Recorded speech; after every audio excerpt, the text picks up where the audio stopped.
Hey everybody, Easy Amateur Radio here today. We're going to be on the bench, but this is more of a discussion video.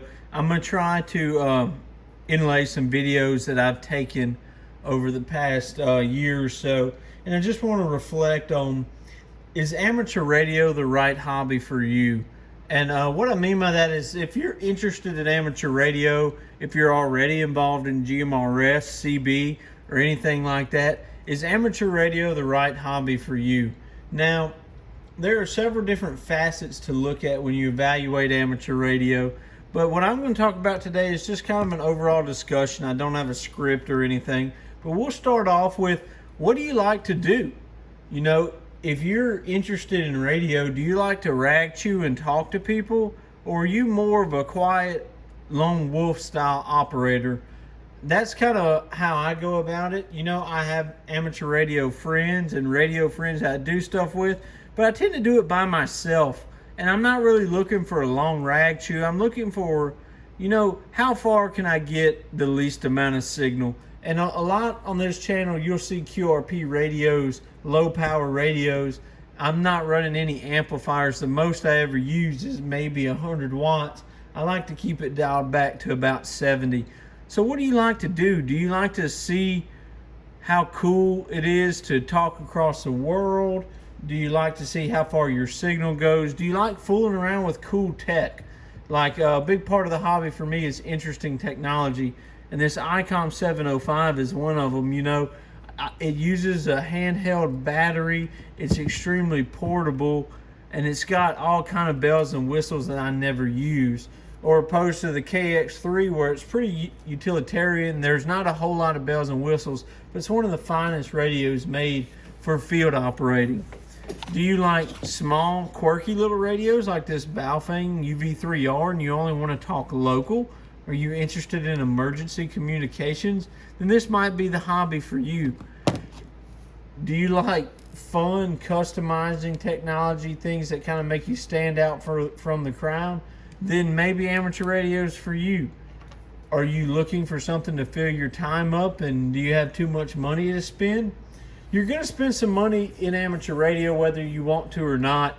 I like to say there's about a $100 barrier to entry between taking the test, buying a $18 Baofeng and a good antenna. You're looking to spend that minimum.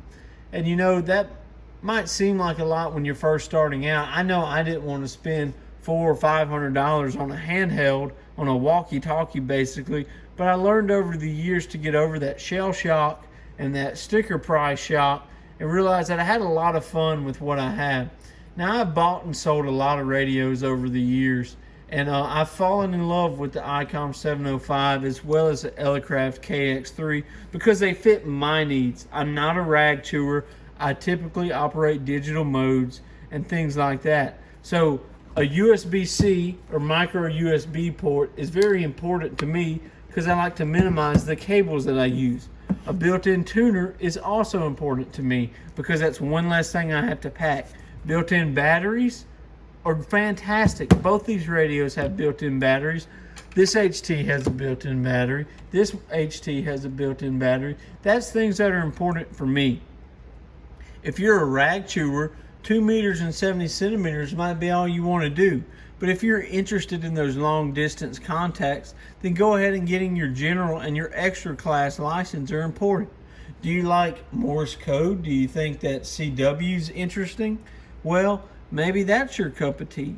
It's all going to depend on what you like. And don't think that the first radio you buy is going to be your last radio, because I don't have the first radio that I bought. Matter of fact, I sold it. And it's just interesting how you find what you like for a time and then your tastes are going to change.